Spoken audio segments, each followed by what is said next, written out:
نه د نه څوک عمره کولی شي، په هغې کې ستاسې کار دی. نه د نه وطن ته څوک تللی شي، په هغې کې ستاسې کار دی. نه د نه وطن کې څوک یو کاروبار روانولی شي، په هغې کې ستاسې کار دی. نه د نه څوک یو خیر کار په افغانستان کې کولی شي، په هغې کې ستاسې کار دی. ځانونه مرکاري جوړې کړي افغانانو.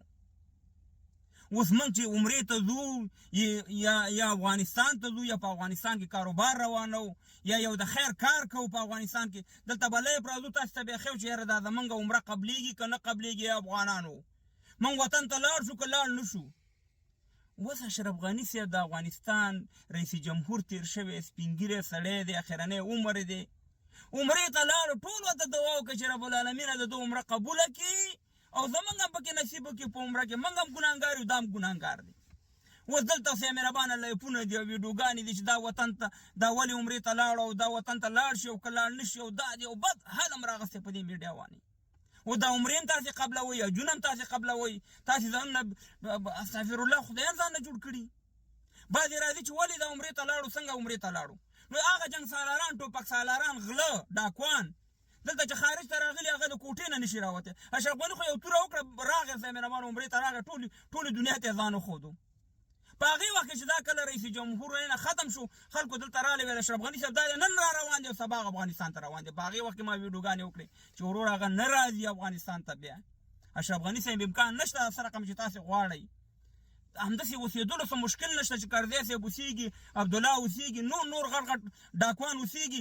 دغسې مهربانه د اشرف غني صاحب څه مشکل نشته، خو امکان یې نشته. ورورونو زمونږ یو ورور هېوادمل په نوم باندې دی، په دې ناروې کې د کوم ځای کې دی، هغه عمرې ته لاړو. قسم دی ما ورسره په هغې وخت کې ډوډ وکړو. هغه بیا وطن ته لاړو.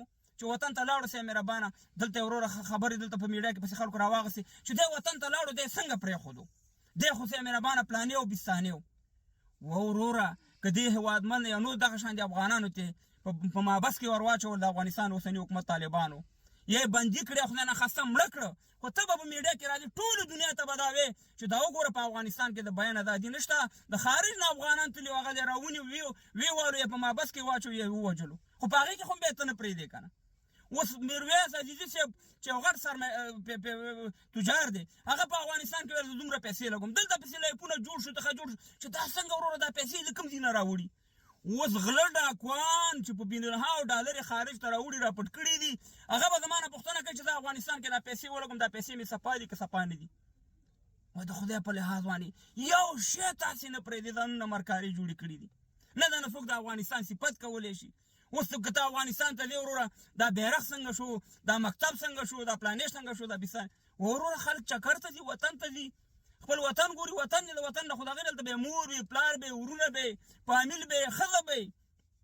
ته پسې هلته لایفونو ته راځې یا هر چا پورې کار مه لرئ. خدای په لحاظ باندې خپل دې ګریوان کې هم لږ سوچ وکئ، خپل دې ګریوان کې هم لږ سوچ وکئ دا تاسې څه حل اخیستی دی. په هر شي کې زموږ کار دی.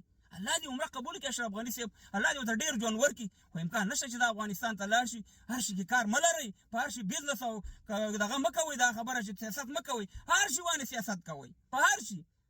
عجیبه افغانان هستئ والله اړم د میډیا نه زموږ تور